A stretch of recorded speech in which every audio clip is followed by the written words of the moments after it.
Welcome to the Scarlet Faithful podcast. I'm Aaron Breitman, back with David Anderson doing positional previews for Rutgers football ahead of kickoff for the 2023 season. And this episode is going to focus on special teams. When we start talking about specialists, we're going to start at kicker, place kicker, which Greg Schiano has said. Jay Patel from South Brunswick in his second year, redshirted last year, is right now ahead in terms of that place kicking role for field goals and extra points. They were looking at Jude McAtamey, who was the number one kicker last year, struggled with the mid-range game, 30 to 40 yards, missed 3 or 4 kicks. Overall was 12 of 18, has a big leg, did connect on some long-term field goals, but overall struggled with consistency. Opens the door for Patel, who's got a lot of eligibility left and came in with a very consistent reputation, never missed an extra point in high school and has a big leg himself. David Anderson, what do you think of the news of the potential for Patel to take over that place kicking duty with McAtamey doing kickoffs? I wasn't surprised. I mean, based on the numbers that you said, 12 of 18 overall, nowadays playing on turf in better weather conditions, you need more. I mean, Rutgers is going to have to win close games if they're going to even beat a team like Maryland or Michigan State, if they're going to pull that upset, and even just hold serve against teams like, Virginia Tech, who they get in the non-conference. You can't miss field goals in the 30-yard range. Like there's no room for error for this team when their offense will have enough trouble scoring points. Patel seems pretty reliable.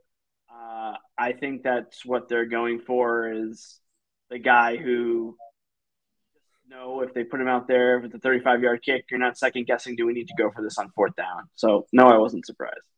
That's a great point. I also always think, if it's close, you go with a guy with more eligibility so you can develop him and, has a higher ceiling. But yeah, definitely. Yeah. Go I ahead. think that's a bad mindset in terms of setting expectations for older players, Well, unless the younger guy has just proven he's better, which it sounds like in this camp he did, or the older player has, stumbled and you wanted to see, okay, can this younger guy take advantage? And I right. think that's exactly what we're seeing in this battle. Nakatami was the first starter named at any position last year, if I remember right. And maybe Shiano kind of jumped the gun on that one in retrospect. I mean, I don't know if he feels that way or not, but maybe that was. I mean, Patel I think also was battling injury last year, or wasn't there something where maybe he had food poisoning or something where like I think he missed some time in camp, and so it was a logical thing to do. But now he's had a great spring and summer from what we've heard. Yes, and to my point, that's kind of what I mean. I think Patel has a high ceiling, so I think that it makes sense to give someone, another example I think of on the team is like Kobe Asamoah. I think he has a really high ceiling. So if he's neck and neck with Schiaffoni, I'd say, give the younger guy with a higher ceiling the opportunity in terms of that. But yes, Patel, he's been with the program a year now. He's gotten stronger. And I think your point that he's probably looking like the more consistent guy from inside 40 yards, it does make a lot of sense. But I think McAtamey too, focusing on kickoffs. I mean, obviously field position is so important. And if he can, ace that role, that would still be a win for the team. Yeah, and thinking back, there was one kickoff return touchdown by Penn State, and then I can remember like maybe one or two others, but for the most part, he did a pretty good job on kickoffs. Yeah. And again, like this team is going to have to be strong in every area, on the fringes, on the margins, whether it be kickoff coverage, making reliable field goals, whatever it is. So I'm not averse to keeping two kickers when you travel to road games, even with the limited number of guys you might be able to bring on those trips. So I think it's worth it to take both of them. Yeah, I agree. And then obviously the guy having the biggest shoes to fill on the team, Flynn In the Apple nation, probably. in the country, replacing one of the greatest punters of all time and the greatest punter in Rutgers history, Adam Korsak. Appleby coming from the same background as Corsac, who kind of mentored him last year. And I've said this before. I said this on an earlier podcast. No one expects him to be Adam Corsac, but he's got to be competent to a degree. And I do think that everyone gets wowed by Corsac's stats, but I think that we're all going to underappreciate how important he was just in terms of flipping the field position, and how much of an asset he was. And did we take that for granted? Because Appleby, that's going to be so crucial, I think, regardless of what his stats are in terms of inside the 20 or lack of touchbacks. It's, how can he impact field position the way Corsac did? Yeah, well, there's a lot of elements to what you just said, right? First is similar to what we said with the kickers. Are you confident that, yeah, it makes sense to punt here because we know we can either pin the defense back, or if we're punting, do we feel confident that he's going to get the kick off, or do we need to go in complete max protection and open ourselves up to the possibility of a return because we got to keep extra guys in the block? I mean, being a former Australian rules football player, you would think no. You would think he wouldn't be scared of pressure, of guys running at him when he's kicking the ball.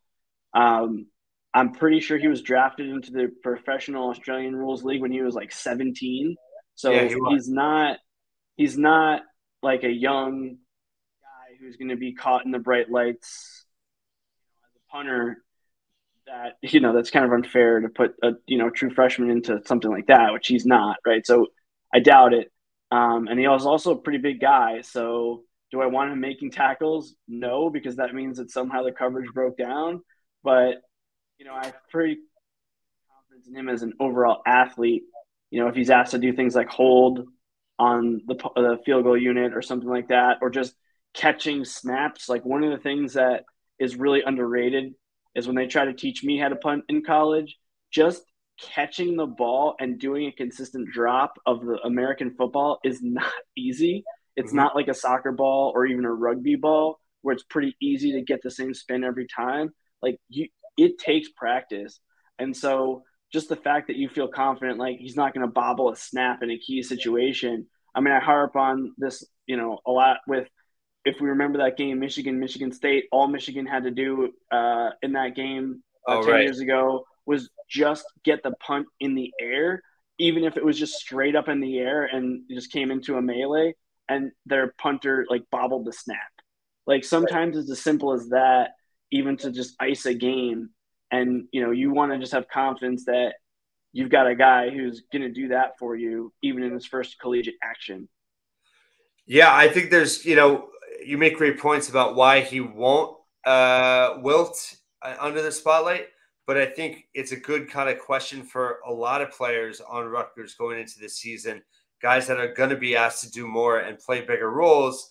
And we're not going to know until Saturdays and, the season opener on Sunday, how they're going to adjust and how they're going to handle that type of pressure that, can obviously lead to mistakes or just, the best players rise to the occasion and they show things that are in their talent skill set. But I think, Appleby, to me, I like him a lot just in terms of almost like, not sympathy, but I respect the tough position that he's coming into.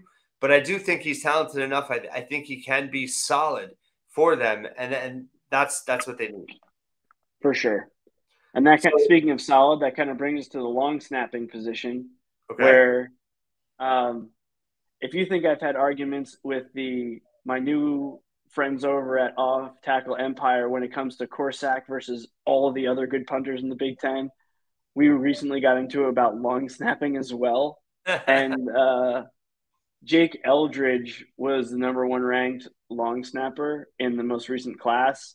Yes. And I remember when Rutgers used a scholarship on Alan Lucy about 10 years ago in 2014, Yep. after the absolute debacle, the 2013 season, for a number of reasons, poor coverage, like poor quarterback play, even from Gary Nova. There was a number of reasons that season went down the tubes, kicker getting injured, but inconsistent long snapping was right up there on the list of what actually impacted games. And they've made a concerted effort in the last few years to ensure that they've had really good long snappers. but he is going to be a true freshman, and there's a lot of pressure in that spot. So as much as we feel confident in Appleby, like, can Eldridge do that as well? That's an excellent point, and it also made me realize that aside from Adam Korsak, is Billy Taylor, Adam Korsak the greatest long snapping punting duo, in Rutgers history, but also, I mean, they got to be up there in college football too. I mean, did Billy Taylor ever botch a snap? I don't think I so. know he never did on field goals. I don't know about punts. No, I don't think he ever. He was flawless. He was flawless. I don't think he ever made a mistake ever. Yeah. So So I think it's a great point about Eldridge too. Like Rutgers is dealing with two rookies in two critical spots, and they what's the joke about three, if you count Patel, right? right? But very true, very true. And what's the joke about long snappers? Like you never know their names if they don't make mistakes. You only know them when they make mistakes. And yeah, that's three important roles on specials that it's all rookies. So definitely a critical aspect for Rutgers. Wanted to talk about coverage teams and as well as return teams, but let's start with coverage. I thought that Rutgers took a step back last year in coverage. They had some issues. They let back some big kicks. What do you think was the biggest issue there, and how do you think they rectify it? Well, the easy answer would be to say, well, they didn't have a special teams coach formally, but I think there's more to it than that. I think there was I think they played in some games where it just became more magnified. I mean, when you look at last year, Iowa, Nebraska, even Michigan State, mistakes on special teams were just killers Yeah, in those games, and not just in coverage, but I mean, I think the year prior, the only two games that were really close was the Syracuse game, which they won bigger than probably the score would indicate, and then the Illinois game, which was a dogfight, which also a lot came down to special teams, and they didn't make critical errors. But I think last year was just a little bit under a microscope because of the games that they played in. I also think that from a coverage unit standpoint, you had someone like Dariel Jabomi playing 12 games on special teams as a true freshman from Canada who hadn't played nearly as much football as your traditional, American player, and this guy is like one of your key cover guys on making tackles downfield and coverage units. Like that's not ideal. I mean, yeah. Shiano often prefers starters doing it. Never mind a true freshman from a place where he wasn't playing year-round football, right? So there was definitely some personnel stuff with that. Whereas, like, if you look at the year prior, you would have had Powell and Jennings anchoring every unit because they were not starters at their Right. position. So, I mean, I think the linebacker depth, which we harped on a lot, was probably more of a factor on special teams even than on the defense. I, So you could probably say that for the, and maybe even the same thing at safety, like Avery Young and Izzian, they did play some on specials, but there weren't a lot of backup safeties with experience that would also play in a lot of those units. Yeah, and both those position groups had injury problems last year too. So I think that makes a lot of sense that the injury issues did impact special teams in terms of the personnel that they could use. Sure. I mean, even tight end, right? Konopka is a guy Yeah, who was playing, I'm pretty sure, like on punt protection because he's huge. And then he also has the ability to run downfield and tackle somebody. So, like, I don't remember like all the stat counts off the top of my head, obviously, but a true freshman like Mike Higgins, you don't really want him playing on special teams either. right. And you kind of have to use your tight ends. So, and then they also ran to a similar position on the offensive line where most of their guys were freshmen. You maybe you trust them to protect, but if they have to go make a tackle, like that's not ideal either. So Yeah, I'm curious as to what changes they bring to the table this year to potentially, shore these up because like you said, like they cannot have breakdowns on special teams or they could lose. That could be the difference between 4 wins and 6 wins. totally agree. I think special teams is absolutely huge for this team to take a step forward. And then that brings us to return game, which last year Rutgers, even with Aaron Cruikshank, and obviously coming a year removed from that injury on, I believe it was a punt return. He and obviously it had a lot to do with how opponents kicked to him, did not give him a lot of opportunities, but at the same time, Right. Rutgers has not had a lot of explosive plays in the return game. The last year, how I know it's a little bit of speculation in terms of who we think. I mean, Rashad Rochelle seems like to me a natural guy that you would think gets a chance and has the athleticism to do it. Shiano was not happy after the first scrimmage, talking about two dropped balls from in the return game. Didn't specify who or exactly which unit, but who do you think could step up in the return game, and how critical is that Rutgers finds somebody to do it? Well, one of the things that's interesting to me is whether or not you use Max Melton in the return game. I mean, we saw with his brother that when they needed it, he would go back there. Even as much as we love Cruikshank, right? There were times where in a critical situation they went to Bo Melton. Yeah, And maybe they do the same thing now that you feel a little bit better about your depth at the defensive back spot. I think, though, to your point, concentration though is a huge thing, and Mellon's going to have to prove to them that he's it's important enough to him that he's going to dedicate the time in preparation to field kicks after practice and all this sort of thing to want to do it. yeah, But then on the flip side, I didn't touch on this with Gavin Wimsatt, and I probably should have. Is there certain guys who, if you hold them back from what they're capable of doing, sometimes it impacts other parts of their game.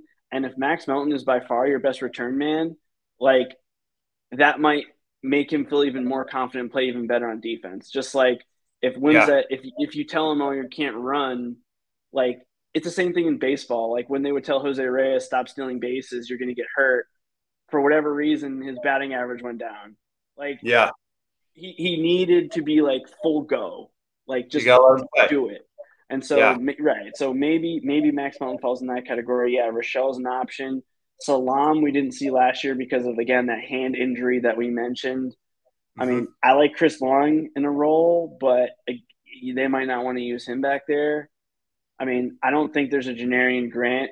I mean, I guess the best guess is maybe Jashawn Benjamin, but he also had problems with fumbles in high school, statistically speaking. I didn't see every fumble. I can't tell if they were just, lucky or what. Wet fields, it's Miami or the Everglades nearby that he played at, right? So I really don't know who's going to return punts and kicks, but we have seen that Shiano will play even the McCourty brothers at return man if he really does think that they need it, or Bo Melton. So if it's yeah. Max, it's Max. I I can't think of anyone else who they wouldn't play because of that player standing as a starter on offense or defense. Is there anyone else that you think would be like, okay, we're not doing it with this guy? Uh, no, I'm more curious. Like, is someone else from the wide receiver room going to potentially emerge? Is it? I mean, Jaquay Jackson potentially, or one of the true freshmen. That there's a lot of true freshmen that are very athletic. A Uh, Fury, Braithwaite, Right, yeah. and they have real speed. So, yeah, I'm curious to see. But no, I don't think there's a lot of guys. I think Melton's the perfect example of what you're talking about, of someone you wouldn't want doing it, and also someone that obviously is good at it. And then even in running back, yeah, other than Aaron Salah, Young, if you want to try a guy who you trust, yeah, I mean, he has hands that you trust. I think he's returned some punts a little bit. So that is a good name. But yeah, I mean, it's going to be interesting. I'm hoping, I guess, that maybe someone emerges that we haven't thought about, or like one of those younger guys that could step up. But yeah, the Max Melton idea is very intriguing, and I think your mental part of it makes a ton of sense in terms of giving confidence in other areas by excelling in that. And we know what Right. he can do. We know what he can do. We didn't even talk about this, but we know what he can do as a blocking kicks, tied for the nation's lead last Right. year. That's the other reason you wouldn't use him, right? Why is you use him as a return man? He blocked 3 kicks, 2 of which went for touchdowns. Right. Like, do you Right. want to sacrifice that? Right. And that could be the case because he is elite in that area, and we know that Rutgers, is I mean, there was that stat for so many years where, they had like at one point it was like 40 block kicks in like 7 years and they led the Right. country. So we know that they want to do that in special. So yeah, maybe he doesn't. I think Aaron Young, that was a great name. I could definitely see him having a role, but you know, Rashad Rochelle for me certainly has the athleticism, and we're all hoping he becomes the legit playmaker. Maybe special teams is where he kind of, makes his mark initially in the return game. Yeah, I mean, I think if you look at who's the slipperiest, it's probably Rochelle or Salam. Yeah, You definitely. you would want, and then the other thing about though that we should, again, to your point about the blocking kicks, when you're sending the house, that return man cannot fumble, because if they fumble, there's going to be 5 or 6 guys from the other team Right. around the ball, and one of them, That's a like, great point. I remember it was the Michigan State game, Shiano's first game back, when Michigan State fumbled 2 punts, Yep. and one or two were picked up by Rutgers and set up favorable field position. Like, that's clearly a mistake that they didn't have more guys, in the punt return game. But I'm looking at Aaron Young's stats right now. He returned 26 kicks in 2019 for 550 yards. It's not bad. And he only returned one more, and it was in 2020. Punt return, he's returned 5 in his career for a total of 5.8 yards, but that doesn't show his number of fair catches. Yeah, So, and he is coming off injury, so that's something to consider as well.